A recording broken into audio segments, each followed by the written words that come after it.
Gloria a Dios, aleluya.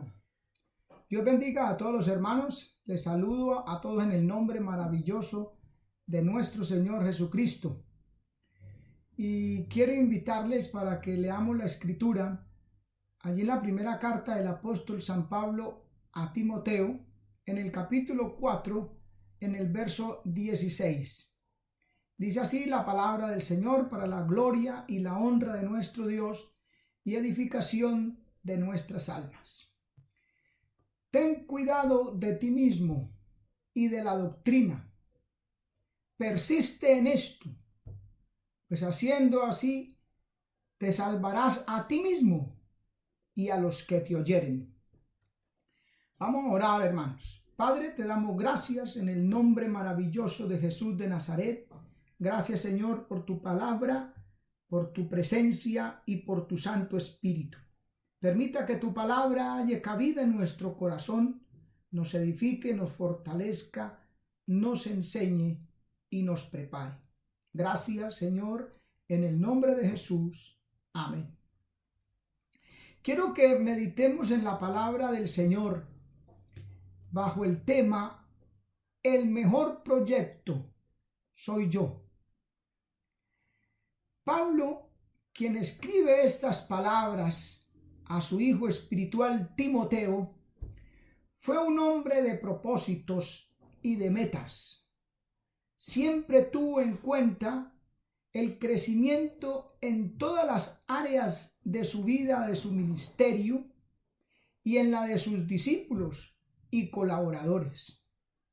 En el camino a Damasco, cuando tuvo aquel encuentro precioso con el Señor Jesucristo, tuvo una visión, pero no me refiero a esa visión celestial de la cual Lucas nos habla en el libro de los Hechos en varias ocasiones, sino al proyecto de vida que Pablo se propuso desde aquel mismo instante cuando le preguntó al Señor Jesús: ¿qué quieres que yo haga?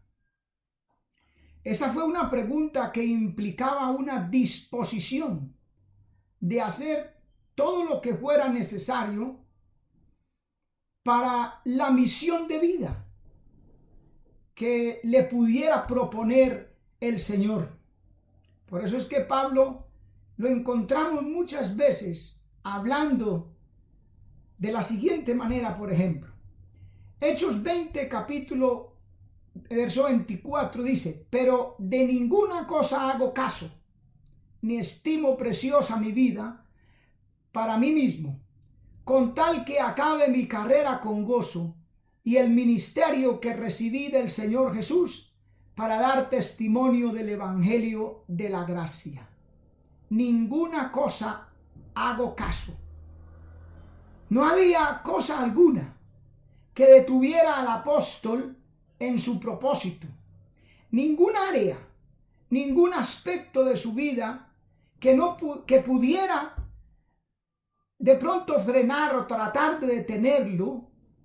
Por el contrario, siempre enfrentó y superó cualquier reto, cualquier disponibilidad, porque dice: todo lo puedo en Cristo que me fortalece. Él fue un hombre de metas, fue un hombre de propósitos. Pudiéramos hablarlo de proyectos en su vida y en la vida de sus colaboradores. En Filipenses capítulo 3, en el verso 13 dice: hermanos, yo mismo no hago cuenta de haberlo ya alcanzado, pero una cosa hago, olvidándome ciertamente de lo que queda atrás y extendiéndome a lo que está delante, prosigo al blanco, a la meta, al premio del supremo llamamiento de Dios en Cristo Jesús. Prosigo al blanco, a la meta, al propósito, al proyecto que se había forjado desde aquel momento que Cristo trató con su vida. Y a partir de ahí dice: me extiendo a lo que está adelante, va al frente, va a lo que tiene en la mira, al premio del supremo llamamiento de Dios en Cristo Jesús. O sea que desde ese momento se proyecta hasta el cielo. Ese es un proyecto en la vida de este hombre. Y tuvo como regla en su vida lo que dice allí en Filipenses 1:21. Porque para mí el vivir es Cristo y el morir es ganancia. Nada secular o que pudiera afectar su propósito, su proyecto, lo iba a distanciar, a entretener, a distraer. Para él, el vivir siempre fue Cristo, su meta, su propósito. Y en 1 Corintios capítulo 9, en el verso 27, nos dice así: así que yo de esta manera corro, no como a cosa incierta. De esta manera peleo, no como quien hiere al aire. Antes hiero mi cuerpo y lo pongo en servidumbre, no sea que habiendo predicado a otros, yo mismo venga a ser reprobado. Tenía un modelo de vida, tenía un proyecto ya definido. De esta manera corro. ¿Ve? No a la aventura, no ambiguamente, no con dudas o vacilaciones. No. Tenía una forma ya determinada, definida, clara. Y no solo pensaba en él, pensaba en otros. Pero principalmente su vida. No sea que habiendo sido heraldo para otros, ejemplo para otros, yo mismo venga a ser eliminado o reprobado. Era él mismo el mejor proyecto que tenía en su corazón. Y el Señor Jesucristo, a través del apóstol Juan, en la tercera carta de Juan, capítulo 1, en el verso 2 nos dice: amado, yo deseo que tú seas prosperado en todas las cosas y que tengas salud, así como prospera tu alma. Bendito el nombre del Señor. Aquí vemos, hermanos, que el Señor quiere crecimiento, maduración en todas las áreas de nuestra vida, en lo secular, en lo material, y no solo a nivel económico, sino que también tiene que haber un crecimiento dentro del núcleo de personas que nos rodean, la familia, nuestros vecinos, el pueblo donde estamos, el municipio, la ciudad donde nos encontremos, la fábrica, el empleo, el trabajo, en cualquier área profesional. No se trata aquí de enfocarnos solamente en lo espiritual, aunque es lo más importante y es a lo que más le debemos de poner importancia, ahínco, propósito. Pero hay que entender, hermano, que hay otras áreas de nuestra vida que tenemos que dedicarnos también a ellas con deseo de crecer, de superar. Es como si, por ejemplo, una persona se diera a la tarea de orar y orar, que los hay. Hay gente que es buena para orar y gloria a Dios por ellos. Pero descuidan el estudio de la palabra. Va a ser incompleto. O por el contrario, se dedican mucho al estudio de la palabra, pero no se evangeliza. No se hacen otras actividades sociales o espirituales dentro de la iglesia. Va a sobresalir solamente en un área, descuidando otras áreas de crecimiento. Imagínese usted una mesa que tenga las patas de diferente tamaño. No podría funcionar como tal. Hay que ser íntegros, o sea, completos. Ahora dice, que tenga salud, así como prospera tu alma. Entonces vimos en todas las cosas, en todas las áreas, en lo material y en todas las áreas. Ahora dice, y que tenga salud. el cuidado de nuestra condición física, porque somos templo del Espíritu Santo. No podemos descuidar nuestro templo, la habitación del Espíritu. Primera de Corintios capítulo 6, versos 19 y 20 nos dice: ¿o ignoráis que vuestro cuerpo es templo del Espíritu Santo, el cual está en vosotros, el cual tenéis de Dios, y que no sois vuestros? Porque habéis sido comprados por precio. Glorificad pues a Dios en vuestro cuerpo y en vuestro espíritu, los cuales son de Dios. Nuestro cuerpo es templo del Espíritu Santo, hermano.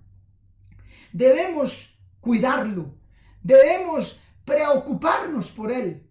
Hay gente que se dedica a orar, a estudiar la palabra, a evangelizar, y son muy activos en la iglesia, en su vida espiritual, y eso está muy bien, pero no en detrimento de nuestras otras áreas, como es nuestro cuerpo. El Señor le dijo a Marta: Marta, Marta, afanada y turbada estás con muchas cosas. ¿Ve? Hay veces nos enfrascamos, nos enfocamos a una sola actividad o a una sola área de nuestra vida, y eso no está bien así. Debemos crecer en todas las áreas. Lo tercero, dice aquí, es: así como prospera tu alma. Claro, tiene que haber un crecimiento espiritual para que pueda darse todo lo demás, pues es el Espíritu quien imparte fuerza, sabiduría y capacitación para todo lo demás en la vida. La Biblia habla de íntegro, que es algo completo, integral, con todos sus componentes. Y si no atendemos todos los aspectos de nuestra vida, no podremos agradar al Señor como debe ser. Dice Tito capítulo 2 en el verso 10: no defraudando, sino mostrándose fieles en todo, para que en todo adornen la doctrina de nuestro Salvador. En todo, para poder adornar la doctrina, para que el mundo, la iglesia que nos rodea, nuestra familia, los vecinos, el mundo en general, se vea la doctrina del Evangelio, vea el Evangelio como la solución, como el lugar a donde acudir para todas sus necesidades físicas, espirituales, materiales. El Salmo capítulo 33, el verso 1 dice: alegraos justos en Jehová, en los íntegros es hermosa la alabanza. El mundo va a ver hermoso el Evangelio, va a ser atraído por el Evangelio, porque va a contemplar su pueblo, la gente que dice ser cristiana, los jóvenes de la iglesia. Va a haber algo atractivo en ellos, algo que les llama la atención, y van a acudir a Cristo. Por eso necesitamos crecer. Así como dice Lucas acerca de nuestro Señor Jesucristo, en Lucas capítulo 2 en el verso 52 dice: y Jesús crecía en sabiduría, en estatura y en gracia. Oiga bien, sabiduría, estatura, lo físico, en gracia, para con Dios y para con los hombres. No solo para con Dios, no solo en lo espiritual, que reitero, es lo más importante, pero también dice para con los hombres, en sus relaciones con la sociedad y la familia. El proyecto soy yo. No puedo pensar sino con mi cerebro, sentir con mi corazón. Y en consecuencia debo cultivar mis facultades intelectuales, emocionales, mis interrelaciones familiares y sociales. Pero en vano me será crecer espiritualmente, organizar sociedades y grupos o proyectar estos o aquellos planes, si me muestro negligente en el cultivo de mí mismo en todas las áreas de superación. un ministro santo y completo, es un arma poderosa en las manos de Dios. Un joven que piensa no solamente en orar y estudiar la Biblia, sino también en dar buen testimonio a la sociedad, a ser un ejemplo en su hogar, en su colegio, en la universidad, en el trabajo, qué sé yo. Es un arma poderosa en las manos del Dios Todopoderoso. Una piedad sincera y verdadera es necesaria como el primer requisito indispensable, sea cual fuere el llamamiento que alguien pretenda haber recibido. Si no ha sido llamado a la santidad, puede asegurarse que no lo ha sido al ministerio y de pronto quizás ni siquiera a la salvación. Alguien dijo, o los rabinos judíos decían, atavíate primero a ti mismo y adorna después a tu hermano. La mano que trata de limpiar algo, decía Gregorio, es menester que esté limpia. Y la palabra de Dios dice que si vuestra sal no tiene sabor, ¿cómo podréis sazonar con ella? Bendito el nombre del Señor. Primera de Timoteo capítulo 3 del verso 2 en adelante nos dice, pero es necesario que el obispo, y esto también califica para los diáconos, sean irreprensibles, definir su vida espiritual delante de Dios, en santidad, en pureza, en obediencia de la palabra. Pero luego habla marido de una sola mujer. Tiene también que definir su vida sentimental bajo los parámetros de la palabra de Dios, no de su carne. En la sociedad antigua se le dejaba esa labor, ese encarguito a los padres. Usted ve en Génesis 24:2 que Abraham llama a uno de sus criados, dice la Biblia, al que más antiguo era en su casa, al más viejo de su casa, que era el que gobernaba en todo lo que tenía, y le dijo, pon ahora tu mano debajo de mi muslo, y te juramentaré por Jehová, Dios de los cielos y de la tierra, que no tomarás para mi hijo mujer de las hijas de los cananeos, entre los cuales yo habito, sino que irás a mi tierra y a mi parentela y tomarás mujer para mi hijo Isaac. ¿Ve? Qué bueno que nosotros, y especialmente los solteros, los jóvenes, que tienen ese proyecto de vida, de servir a Dios, de agradar a Dios, pensaran en todas las áreas y pensaran en este detallito y dejaran que Dios escogiera por ellos. No mirar lo hermoso de sus ojos, ni su cabellera, ni sus simpatías o cualidades que pueda tener, sino que le oraran al Señor, la que tú trajeres, e hiciere como este hombre, cuando Isaac vio al siervo de Abraham que venía a lo lejos. Dice la Biblia que él estaba orando y que cuando llegó aquella mujer, dice, la tomó y la amó. Qué cosa tan tremenda, porque se ha oído en nuestra sociedad que hay que amar primero, pero aquí dice, la tomó y la amó, porque sabe cualquiera que conoce a Dios y su palabra, que Dios sabe escoger, y por eso la tomó. Aleluya. Conducta del joven, del ministro, del hombre, de la mujer de Dios en su vida ordinaria. También es necesario que tenga buen testimonio de los de afuera, para que no caiga en descrédito y en lazo del diablo. Los de afuera, la sociedad. Yo como empresario trabajador, como estudiante, como profesional, como conciudadano, debo ser responsable, diligente, honesto, humilde, útil, en fin, una persona asentada, muy bien puesta en mi lugar, con mucha empatía. Dice la Biblia, apto para enseñar. O sea que habla de una persona calificada, esmerada, dispuesta a hacer luz en todas las áreas de su vida. La enseñanza es algo especial.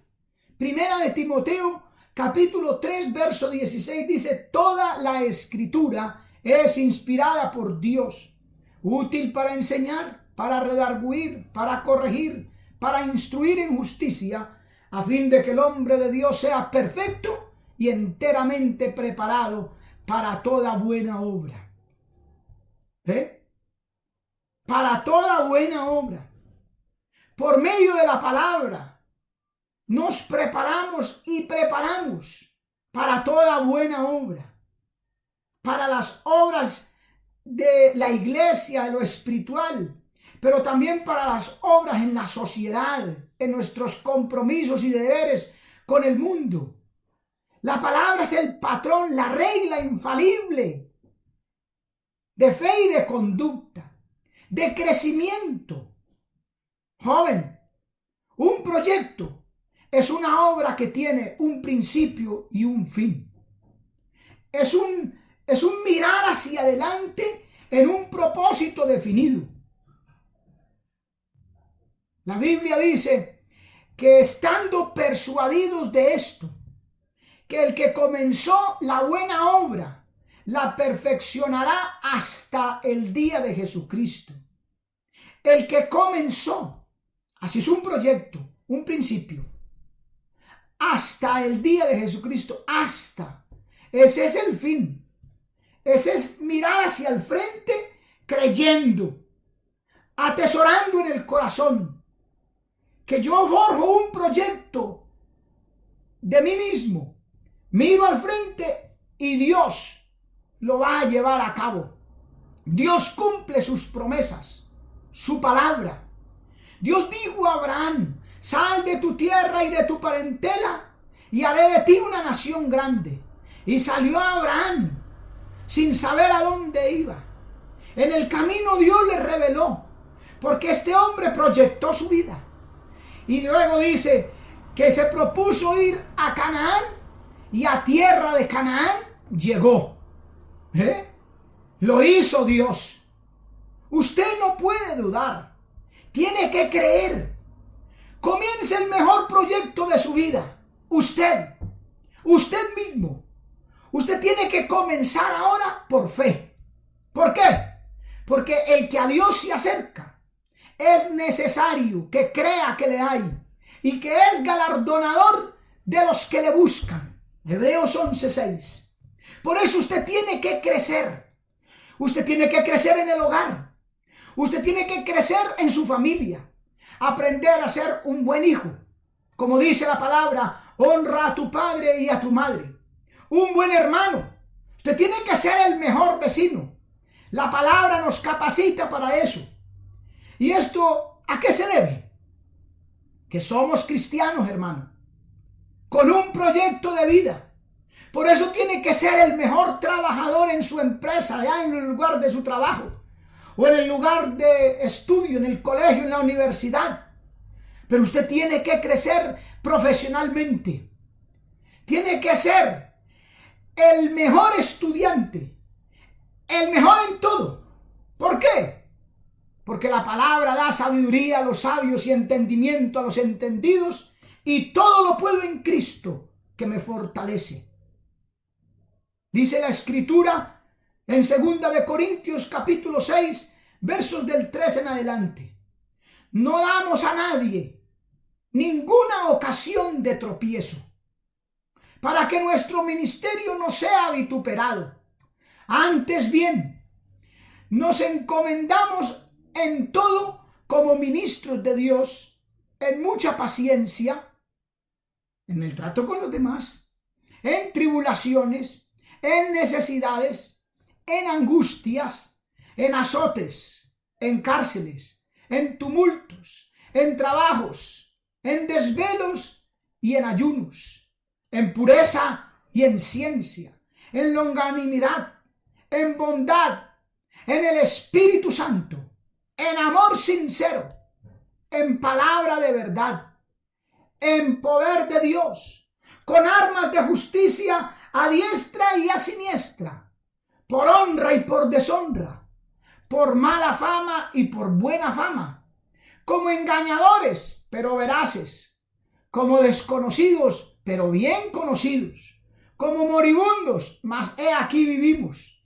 como castigados, mas no muertos, como entristecidos, mas siempre gozosos, como pobres, mas enriqueciendo a muchos, como no teniendo nada, mas poseyéndolo todo. ¿Se da cuenta usted? En este pasaje nos está abarcando todas las áreas de nuestra vida, de nuestro ministerio, de nuestra vida cristiana, de nuestro proyecto de vida. Nosotros tenemos que mirar retrospectivamente a nosotros mismos, mas crecer en la gracia y en el conocimiento de nuestro Señor Jesucristo, dice el apóstol Pedro. Amado hermano, joven, hay que avanzar entre tanto que el día dura. No pierda de vista ningún aspecto. Adelante, marche en victoria, triunfante, como dice la palabra, con el espíritu de un monarca, así impetuoso, pero delicado y sencillo, como un niño. Aprended de mí, que soy manso y humilde de corazón, dijo el Señor Jesucristo, que desde la niñez venía con un propósito y proyectó su vida para agradar a Dios, pero se sometió a sus padres, tuvo piedad, compasión de las multitudes, exhortó debidamente a fariseos, escribas y doctores de la ley.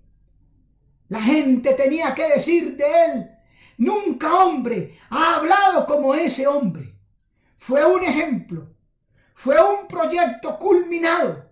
En la cruz dijo: consumado es, y albióse el cielo para que él entrase glorioso, victorioso, porque nunca desatendió nada, ningún área, ningún aspecto de su vida. Que Dios nos ayude y que podamos marchar en victoria, avanzando entre tanto que el día dura. Hermano y amigo, joven, la noche viene cuando nadie podrá trabajar.